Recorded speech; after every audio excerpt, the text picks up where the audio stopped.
ये आप लोग के लिए एसएससी का मतलब कुछ क्वेश्चन है। जैसे आप लोग देखिए, नंबर सिस्टम और सिंप्लीफिकेशन सरलीकरण से क्वेश्चन आते हैं एग्ज़ाम में। बहुत बेस तरीके से इससे पूछा जाता है, लड़के इसको बहुत देख के घबराते हैं। देखिए इस क्वेश्चन में कुछ नहीं दिया होता है। इस क्वेश्चन में साफ साफ आपको दिया हुआ है कि 2 की पावर 60 दिया हुआ है, 3 की पावर 48 है, 4 की पावर 36 और 5 की पावर 24 है। इनमें से बड़ी संख्या कौन है ये आपको बताना है। तो हमें इस क्वेश्चन को इसमें ज़्यादा कुछ टेंशन लेने की कोई ज़रूरत नहीं है। इसमें जब भी जो पावर रहता है, पावर को हमेशा बराबर करने की कोशिश करेंगे। तो पावर को बराबर करने के लिए हम हमेशा क्या करेंगे कि देखिए इसके पावर क्या है कि ये इसको कैसे लिख सकते हैं। इसको बराबर करने के लिए देख लीजिए किसका मल्टीपल दिख रहा है। तो हमें देखेंगे कि 60 है, 48 है, 36 है और 24 है। मतलब अगर 60, 48, 36 और 24 देखेंगे किसके टेबल में आता है, तो हमें पता चल जाएगा ये 12 के टेबल में आता है। 12 के टेबल में 2 बार में, ये 12 के टेबल में 3 बार में, ये 12 के टेबल में 4 बार में और 12 के टेबल में 5 बार में। तो इस तरीके क्वेश्चन को हम साफ करने के लिए आपको बता रहे हैं कि इसको क्या करेंगे। हम यहाँ लिख लेंगे 2 के पावर 5 के पावर 12। ठीक, फिर 3 के पावर हमारा हो जाएगा 4 के पावर 12 और यहाँ पे 4 के पावर 3 के पावर 12 और यहाँ हो गया 5 के पावर 2 के पावर 12। अब हम इसमें से बता देंगे कि कौन बड़ी संख्या है, उसके पावर जो भी बड़ी संख्या आएगी जिसके पावर 12 सबसे बड़ा रहेगा वही बड़ी संख्या हमारी हो जाएगी। तो हम इसको जानते हैं 2 के पावर 5, तो 2 गुणे 2 गुणे 2 गुणे 5 लिखेंगे हम लोग इसको। जब ऐसे हम लोग लिखेंगे इसे तो हमें पता है कि इसका मान होता है 32। तो 32 के पावर 12। इसको हम लोग लिखेंगे 3 के पावर जब 4 होता है तो हम लोग लिखते हैं 3 गुणे 3 गुणे 3 गुणे 3, माने इसका पावर हो जाएगा 81। 81 के पावर 12 ये होता है 4। तो इसको हम लोग लिख सकते हैं 4 गुणे 4 गुणे 4। अब हम इसको 4 के पावर 4 तो इसको लिख सकते हैं 64 के पावर 12। ये हमारा 5 के पावर 2 है तो 5 गुणे 5, इसको लिख सकते हैं 25 के पावर 12। अब हमें सबसे बड़ी संख्या कौन सी दिख रही है, तो 81/12। 81/12 किसकी है, 3 की पावर 48 की, मानी हमारा सबसे बड़ा नंबर ये वाला होगा। ठीक, हम बी वाले आंसर को बोलेंगे कि हमारा सबसे बड़ा है। ठीक, यही था इसमें। इस तरह के क्वेश्चन को हमेशा इस तरीके से सॉल्व करते हैं। आइए देखते हैं दूसरा क्वेश्चन। दूसरा क्वेश्चन है आपके पास 35 के पावर 2 प्लस 38 के पावर 2, मतलब 35 का स्क्वायर है और 38 का स्क्वायर है। इस दोनों को जोड़ने के बाद इसको भाग देना है। ठीक है, किस नंबर से भाग दें कि वो 5 आ जाए। तो हमें पता है कि यहाँ पे भाग में है तो हम इसको इस तरीके से लिख लेंगे 35 का स्क्वायर प्लस 38 का स्क्वायर बटा में एक्स, मान लिए इस नंबर को एक्स मान लिए, ये बाई 5 हो गया। तो हमें एक्स को इधर भेज दें, 5 को नीचे कर दें तो भी हो जाएगा 35 के पावर प्लस 38 का पावर बटा में 5 बराबर एक्स। अब हमको ये पता होना चाहिए कि हम इसको सॉल्व कैसे करेंगे। इसको सॉल्व करने के लिए हमें 2 तरीका होता है। एक बेसिक मेथड में इसका स्क्वायर करना, इसका स्क्वायर करना और फिर इसको 5 से प्लस करके 5 से डिवाइड करना। और दूसरा तरीका होता है, मैं आपको दोनों तरीका दिखाता हूँ। पहले हम आपको बेसिक तरीका दिखाते हैं। इसका होता है 1225। ठीक, फिर इसके बाद इसका होता है 1448, शायद इसका होता है, सॉरी 1444 होता है। 1444 भागे 5 हो जाएगा बराबर एक्स। ठीक, अब 1444 के बाद हम इसको क्या करेंगे, इसको दोनों को सम करेंगे। दोनों को सम करने के बाद हमारा आपके नियर अबाउट ये आ जाएगा 14 और 12 आपको क्या 26, और ये हो गया आपका 5 9, और ये आपका हो गया 4 2 6, और ये हो गया आपका 2600 बटा इतना। इसको हम लोग करेंगे 5 से डिवाइड कर देंगे। आप बताइए इसको 5 से डिवाइड करने के बाद हमारा आएगा 5 3 3 दशमलव आपका 8 आएगा। ये आना चाहिए आपका आंसर। अब इसी आंसर को हमको लाने के लिए हम आपको बता रहे हैं ये आपका आंसर इस तरीके से सही हो गया। हम इसको, ये हमारा हो गया बेसिक तरीका। इस बेसिक तरीके को हम एग्ज़ाम में करेंगे तो कब तक सॉल्व करेंगे, इसलिए हम इस तरीके को देखेंगे 5 का स्क्वायर, ठीक, प्लस 3 8 का स्क्वायर बटा में 5 हमारा आ जा रहा है यहाँ पर। जब इसको उधर करेंगे तो 5 आ जाएगा। अब हम इसको देखेंगे 5 का गुणा 5 से करना है, तो लास्ट में कितना आ रहा है 25। 25 का 5 हो गया। ठीक, फिर प्लस लास्ट वाली संख्या सिर्फ ले रहे हैं। इसमें हो गया 8, 8 का गुणा 8 से करेंगे तो लास्ट में कितना आएगा 4। तो मतलब 64, 64 का लास्ट 4 आ गया। दोनों को जोड़ लेंगे तो आ जाएगा 9। 9 को भाग देंगे 5 से, तो जब 9 को 5 से भाग देते हैं तो आपको पता है कि इसका आंसर आएगा 1.8। 1.8 आएगा, मतलब लास्ट में जिसमें दशमलव के बाद 8 होगा वही आपका आंसर होगा। ये तरीका हो गया। दूसरा भी तरीका होता है, लेकिन इतना ही तरीका अभी आप जाने, क्योंकि आपको अभी सम डिजिट का हम कॉन्सेप्ट अभी नहीं बताएं। जब सम ऑफ डिजिट का कॉन्सेप्ट बताएंगे तो उसके बाद उस तरीके से मैं आपको भी बताऊंगा और भी तेज़ी से ये होगा। इसलिए अभी अभी तो ये समझिए कि जो यूनिट डिजिट है, यूनिट डिजिट में आपका 0.8 अगर आएगा तो वही पॉइंट मतलब 8 आएगा तो वो आंसर होगा। ये आपका आंसर सी सही है। एग्ज़ाम मेथड है, इस एग्ज़ाम में इसी तरीके से सॉल्व करना है, ना कि हम ये बेसिक तरीके से इसको सॉल्व करेंगे। एग्ज़ाम मेथड में यही आप समझिए कि एग्ज़ाम में हमें यही एग्ज़ाम मेथड को यूज़ करना। इस तरीके से सॉल्व करने से आप कम से कम ये 1 से 1.5 मिनट का समय आपको लेगा, 1 से 1.5 मिनट का समय लेगा, जो कि एग्ज़ाम में हमारे पास इतना समय नहीं, खाली 30 सेकेंड्स के अंदर हमें क्वेश्चन को सॉल्व करना होता है। इसीलिए ये क्वेश्चन हम लगाएंगे इस तरीके से। हमारा तीसरा क्वेश्चन ये है कि 5 के पावर 5 2/5, 8 सही 1/4, -3 सही 6 सही 1/3। इस तरीके के क्वेश्चन को हम सॉल्व करने के लिए क्या करते हैं कि पहले इन सबको ऊपर नीचे कर लेते हैं, मतलब देखो 5 के 25 करें, 27/5 करें। इतना लंबा करने की कोई ज़रूरत नहीं है। हम इस क्वेश्चन को सिंपली तौर पे तो सॉल्व करने के लिए क्या करेंगे, पहले देखेंगे 5, 8 और -6 दिया हुआ है, तो 8 में सिर्फ 6 घटा देते हैं तो कितना बचता है, 2 बच गया। मतलब 5 में हम 2 जो बचा है उसको जोड़ देंगे तो बराबर आ गया हमारे पास यहाँ पे 7 हमारे पास यहाँ पे बच गया। अब आपको हम बता रहे उसके बाद फिर 2 के पावर 2/5, 1/4 -1/3 को अलग से हम जोड़ लेते हैं। यहाँ पे ऐसे प्लस कर लीजिए, फिर 2/5 ऐसे कर लीजिए यहाँ पर, उसके बाद 1/4 प्लस 1/4 -1/3। अब हम इसको क्या करेंगे कि इस सबको हमको इसका एलसीएम लेना पड़ेगा। तो एलसीएम हम क्या लेंगे बताइए आप, 5, 4, 3, तो हम सीधा मल्टीप्लाई कर लेते हैं। 5 और 4 का जो मल्टीप्लाई करते हैं तो भाई ये समझ लीजिए कि सीधा एलसीएम इसका 60 आएगा। किलो 5 को 20 और 20 तरीके 60, तो ये सीधा एलसीएम आ गया आपका। अब हमको पता है कि 5 के टेबल में 60 कितनी बार में आता है, तो 12 बार में आता है। तो 12 बार में से 12 से गुणा कर देंगे तो यहाँ पर हो गया 24, ठीक, प्लस 4 के अंदर 15 बार में तो यहाँ पे 15 आ गया, यहाँ पे 20 आ जाएगा तो -20 कर देंगे। अब ये सीधा देखिए कि 24 और 15 में से माइनस कर रहे हैं हम, 24 और 15 में से 20 को माइनस करते हैं, यहाँ पे 24 से 20 को माइनस करिए 4 आ जाएगा, सीधा 4 और जोड़ देंगे 19 में 15 में, तो यह हो जाएगा 19। तो 7 + 19/60 यहाँ पे आंसर आ रहा है, जिसको हम लोग ऐसे लिख सकते हैं 7 19/60। ये आपका आंसर हो जाएगा। इसको हम ऐसे आंसर मार लेंगे। ये आपके लिए हो गया। एग्ज़ाम में इसी तरीके से करना है हमें। मैं आप ये आपका दिन का चौथा क्वेश्चन था।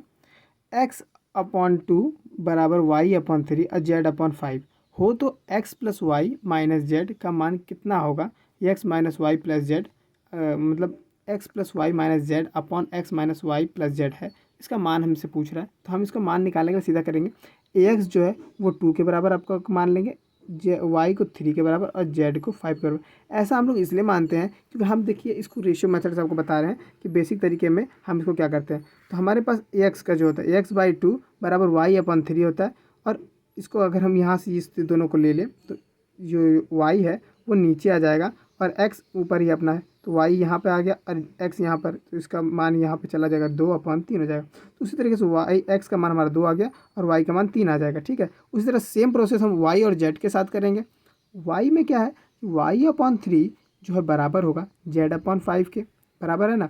तो हमारा जो z है नीचे आ जाएगा और y3 हमारा यहाँ चला जाएगा, तो y/z बराबर 3/5। हम रेशियो में जब भी देखते हैं तो रेशियो बराबर करते हैं, तो कैसे करते हैं कि देखते हैं भाई जिसका मान जो आया तो यहाँ पर रखेंगे x और y में रेशियो निकालेंगे तो 2 और 3 रख लिए हैं, ठीक है। फिर y और z का रेशियो लिखेंगे तो 3 और 5 है। फिर हम देखेंगे कि सेटिस्फाइड कराएंगे कि ये हमारा वैल्यू बराबर है, हाँ ये मान रहा है कि मान को हमारा इस तरीके से लिया जा सकता है।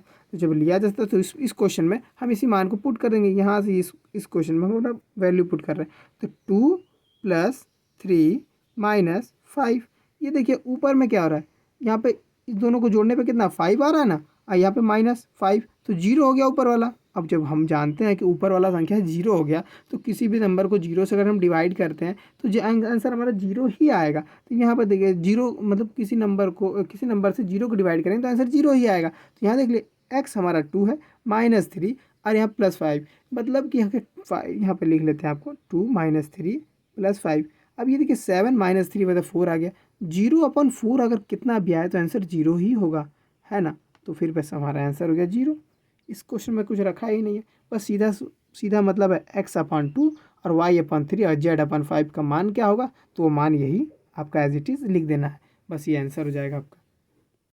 यूँ ही आप सब घबराते रहते हैं। अब देखिए इस क्वेश्चन को हम एक बार और आपको विस्तार से बताना चाहेंगे, क्योंकि उस समय हमारा वीडियो कट गया था। तो x/2 जो है, अब देखिए इस तरीके का क्वेश्चन आपको बार बार एग्जाम में मिलेगा, कभी माइनस करके, कभी प्लस करके, कभी डिवाइड करके, कुछ भी तरीके से देगा आपको। जब भी x और अपॉन में 2 दिया रहेगा, y सब तीनों नंबर अगर इसमें बराबर दिए रहेंगे, तो आप मान लीजिएगा कि सामने वाला नंबर जो है वो बराबर किसकी है, 1 के है। x/2 बराबर हमारा 1 के है, y/3 बराबर हमारा 1 के है, z/5 हमारा बराबर किसके है, 1 के है। और इसी बात को हम मानते हुए जब भी किसी नंबर को हम 1 के बराबर रख देते हैं, तो वो 1 हमेशा अपने आप को काटने के बाद ही आएगा। बस इसी कॉन्सेप्ट को यूज़ करके यहाँ पर इस चीज़ को सॉल्व किया जाता है।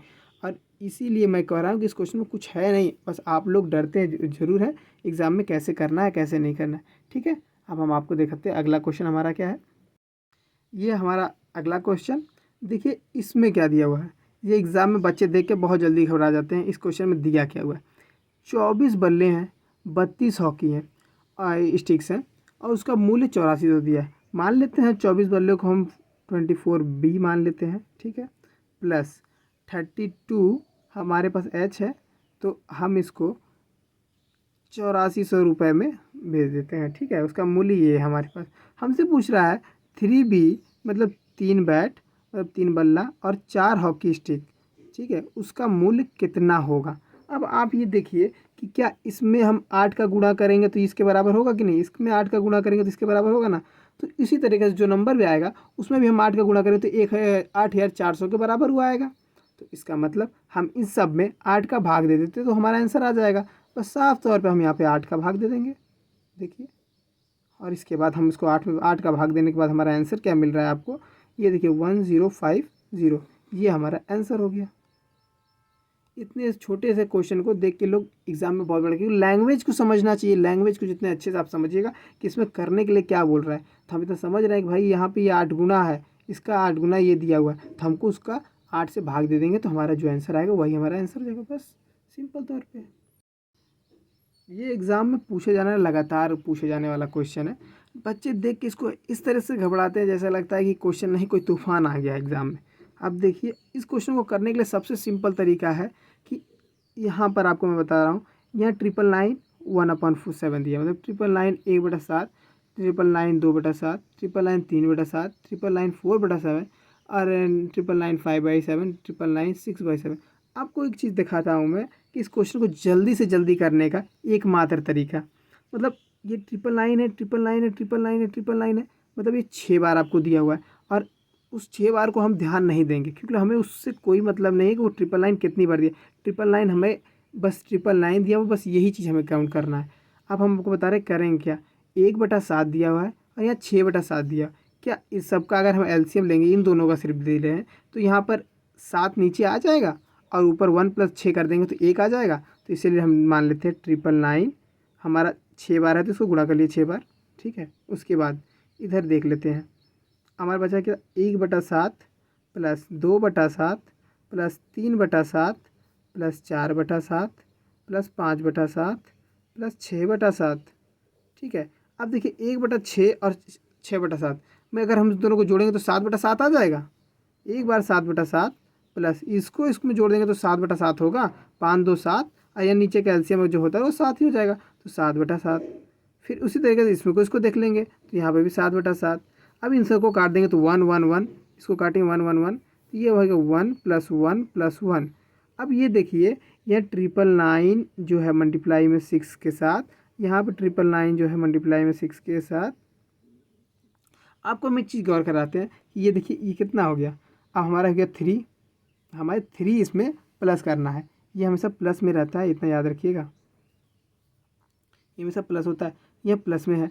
तो एक चीज़ आप गौर करिए कि यहाँ पे 999 जो है 6 के साथ, हमें इतना पता है कि 999 का हम मल्टीप्लाई किसी के भी साथ करें वो देखिए हमेशा 27 का सम हमेशा 27 क्यों 999, अगर 9 से किसी नंबर को हमको डिवाइड या मल्टीप्लाई करना होता है तो समझ लेना उसका वहाँ पर 9 ही उसका सम होगा। अगर हम किसी को नंबर को मल्टीप्लाई 99 से करते हैं तो उसका सम हमेशा 18 होगा, और 999 से करेंगे तो उसका सम हमेशा 27 होगा। ये बात को याद रखिएगा।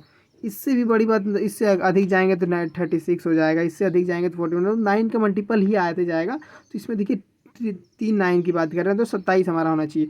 अब हम क्या करेंगे, इसमें +3 कर रहे हैं तो वो हमारा 27 से 3 ज़्यादा होगा, मतलब उसका सम 27 से 3 ज़्यादा बढ़ जाएगा। तो हम क्या करते हैं, यहाँ पर देखिए सभी संख्याओं में से 3 घटा देते हैं। अब देखिए तुरंत करने का तरीका, सभी संख्याओं में से 3 घटा दीजिए, इसमें से भी 3 घटा दीजिए, इसमें से भी 3 घटा दीजिए और इसमें से भी 3 घटा दीजिए। अब आपको हम दिखाते हैं क्या करना है। यहाँ तो 2 9 है ही, इसको काट दीजिए, इसमें इसको काट दीजिए, इसमें यहाँ पर ये 9 काट दीजिए और यहाँ पर ये 9 काट। लेकिन यहाँ पर अब ये 9 को काट देंगे तो यहाँ बचेगा 6, इसलिए इसको नहीं काटेंगे, यहाँ पर 6 ला देंगे। ठीक है, अब देखिए 5 और 6 और 11, 11 7 18, क्या ये 27 हो पा रहा है? मतलब आपको मैं एक चीज़ बता रहा हूँ, 9 आना चाहिए काटने के बाद, यहाँ पे जब आए तो 9 आना चाहिए, 9 नहीं आ रहा है। अब यहाँ देखिए 5 में से 4, तो यहाँ 5 में से 3, अगर 4 में से 3 चला गया तो 1 बचेगा, तो 5 और 1 मिलके 6 हो रहा है, ना कि 9 हो रहा है। तो ये 9 होना चाहिए, 9 है नहीं। इसमें देखिए 6 और 7 3 घटिया, 6 में से अगर 7 में से 3 घटा देते हैं तो 4 बता है, तो 6 + 4 हमारा 10 होता है, ना कि 9 होता है। हमारे पास बच गया ये option number C. Option number C में देखिए 5 है, 7 में से अगर 3 घटा देते हैं तो कितना आता है, 4 आएगा। 5 + 4, ओ भाई ये तो 9 आ गया, 9 आ गया, तो मतलब आंसर नंबर हमारा सी, यही सही है। अब आपको मैं बता रहा हूँ कैसे, क्योंकि आपको बेसिक तरीके से अगर लगाना होगा तो आप देखिए, अब इसको मैं मल्टीप्लाई करके आपको दिखा देता हूँ क्या होता है। इसका जब हम मल्टीप्लाई करेंगे तो इसका मल्टीप्लाई देखिए 5 9 9 4 आएगा। ठीक है, और इसमें +3 कर देंगे तो 5 9 9 7 हो जाएगा, यही आपका आंसर है। तो मैं आपको ये समझाना चाह रहा हूँ कि हम इससे इतना लंबा ना करके हम यहाँ सीधा देख लेंगे, 6 और 1 मिला के हो गया 7 हो गया, मतलब 1 हो जाएगा, इन दोनों को काट देंगे तो इसको मिलाएंगे तो 7 हो जाएगा, 7 को काट देंगे तो 1 आ जाएगा, इसको मिलाएंगे तो ऐसा हमारे पास 3 बार मिल रहा है, तो इसलिए हमें इसको 3 जोड़ लेंगे। जब हमें पता चल गया कि जो भी नंबर होगा वो 27, मतलब सम उसका हमेशा 27 होगा। 27 कब होगा, जब 3 घटा देंगे तब होगा, 3 जब रहेगा तब नहीं होगा। तो इसीलिए हम उसको 3 घटा के सब में चेक कर लिए कि सबका सम किसको। उसी तरीके से सभी नंबर में से 3 घटा लीजिए, आपको देखिए 6 9, इसको मैं और साफ तरीके से आपको बता दे रहा हूँ, 6 9 9 7 जो है इसमें से 3 घटाइए तो क्या 6 9 9 4। अब इसमें हम देख लेंगे 9 9 तो हमारा हो गया 18, 18 के बाद हमारे पास यहाँ पे 3 होना चाहिए था, यहाँ पे तो 4 आ गया, इसलिए ये नहीं होगा। अब ये समझ लीजिए ये आंसर कट गया। उसी तरीके दूसरा देखिए 5 9 7 9, इसमें से हम 3 घटा रहे हैं। ठीक है, अब यहाँ देखिए 6 आ गया, 7 आ गया, 9 आ गया, 5 है। क्या भाई ये भी तो हो सकता था, लेकिन क्यों नहीं होगा, अब ये देखते हैं। 5 और 6 11 हो गया, 11 और 9 20 और 20 + 7, अरे भाई ये तो 27 हो सकता है, क्यों नहीं हो रहा, अब इसको भी चेक करना पड़ेगा, क्योंकि भाई इसमें भी तो आ रहा है 27 तो हमारा हो ही जा रहा है। लेकिन यहाँ पर हमारा डिजिट भी तो यहाँ पे होना चाहिए कि हमारा 4 आया था, 4 में हमारा 3 प्लस होना था, मतलब हमारा यूनिट डिजिट जो होता है, यूनिट डिजिट के पोजीशन को भी तो ये फुलफ़िल करना चाहिए, ये फुलफ़िल नहीं कर पा रहे हैं, इसलिए कट गए। अब हमारा देखेंगे दूसरा आंसर, भाई अब यहाँ पर देखो क्या है, 3 माइनस करने के बाद इसमें भी हमारा 2 ही नंबर है, और इसमें देखो क्या है 5 9 9 7, इसमें से 3 माइनस कर देंगे तो यह कितना 5 9 9 4। अब ये देखिए 5 4 कितना हो गया, 9 हो गया, और 9 9 तो 27, ये हमारा आंसर लग रहा है कि हो सकता है। अब मैं बता रहा हूँ उसके बाद ये 5 9 9 4 अब -3, इसमें देख लीजिए, इसमें 1 आ गया, 9 9 5, ये हो गया 6, मतलब ये तो भाई हमारा 18 और 6 हमारा हो जाएगा कि 24 आ रहा है, तो 24 वाला तो होगा नहीं, मतलब ये दोनों तो ये और ये तो कैंसिल हो गया, इसमें कुछ चांस बन रहा है। तो जब चांस बन रहा है तो हमको उस चांस को क्यों चेक करते, देखो 9 है, 9 के टेबल आपका है, और 9 के टेबल में हम 6 बार जाते हैं तो कितना आता है, 54 आता है, 4 आता है ना 54। 9 के टेबल में अगर हम 6 बार जाएंगे तो 54 आएगा, तो जब 54 आएगा तो हमें पता होना चाहिए 54 में हम 3 किलोमीटर, क्योंकि हमें मल्टीप्लाई पता है कि भाई 6 बार जाना है, तो मल्टीप्लाई जब 6 डिजिट का जाते हैं, यहाँ पे देखिए ये यूनिट डिजिट आपका है, जब ये यूनिट डिजिट है तो यूनिट डिजिट को हमेशा हम चेक करेंगे, तो हमेशा लास्ट में हमारा यूनिट डिजिट में 4 आ रहा है, यहाँ पे 4 में 3 जोड़ेंगे तो हमेशा 7 आएगा, तो यूनिट डिजिट का भी यहाँ पे कॉन्सेप्ट लग रहा है, यहाँ पे यूनिट डिजिट में ये कट जा रहा है, और यहाँ पर 3, यहाँ पर अगर 7 रहता, यहाँ पे 7 रहता और यहाँ पे 3 का प्लस होता तो जाके ये नंबर हो पाता, मतलब +9 9 एक बार एक्स्ट्रा इसमें दिया रहता तो हमारा ये वाला आंसर हो पाता। लेकिन इसमें भी मतलब आंसर क्या है, इसका डिजिट पे जाते हैं, फिर हम इसको 27 पे चेक करते तो जाके ये ऑप्शन हमारा बन पाता, लेकिन अभी वो ऑप्शन बन नहीं पाएगा, यही हमारा आंसर सही है। बस इस तरीके से हम क्वेश्चन को सॉल्व करते हैं। अब इससे भी शॉर्ट तरीका मैं आपको समझाना चाहूँगा। मतलब एग्ज़ाम में मैं इतना जो लंबा किया हूँ ये नहीं करना है, सिर्फ हमें क्या करना है, इसको 3 से माइनस करना है। जितना पेयर हमारे पास मिलेगा, पेयर को हम ध्यान करेंगे। जिसे पेयर हमेशा किसको कहते हैं, 2 नंबर का जब जोड़ा बनता है उसको पेयर कहते हैं। मतलब पेयर का मतलब समझ रहे हैं ना, 2 जोड़े को, जब जोड़ा बन गया, जोड़े से हम माइनस करेंगे। मतलब यहाँ पे देखिए, एक जोड़ा ये दोनों को मिला के, एक जोड़ा इन दोनों को मिलाकर, और एक जोड़ा इन दोनों को मिला के बना है। तब जब 3 जोड़े बने तो 3 से माइनस कर दिए, जो माइनस करने पे 27 से भाग होगा। फिर उसको में देखेंगे यूनिट डिजिट क्या आ रहा है, 6 बार मल्टीप्लाई है ना, तो 9 का टेबल में 6 बार पढ़ेंगे, और 6 बार पढ़ने के बाद उसमें 3 जोड़ के देखेंगे उसका यूनिट डिजिट में क्या 7 बन रहा है। अगर 6 से मल्टीप्लाई किया 4 आ गया, 4 में 3 जोड़े तो यूनिट डिजिट 7 आ गया ना, तो 7 वाले को ही आंसर मार देंगे। ये हो गया आंसर। ठीक है, अब अच्छा लगे तो लाइक करिए, कमेंट करिए, शेयर करिए।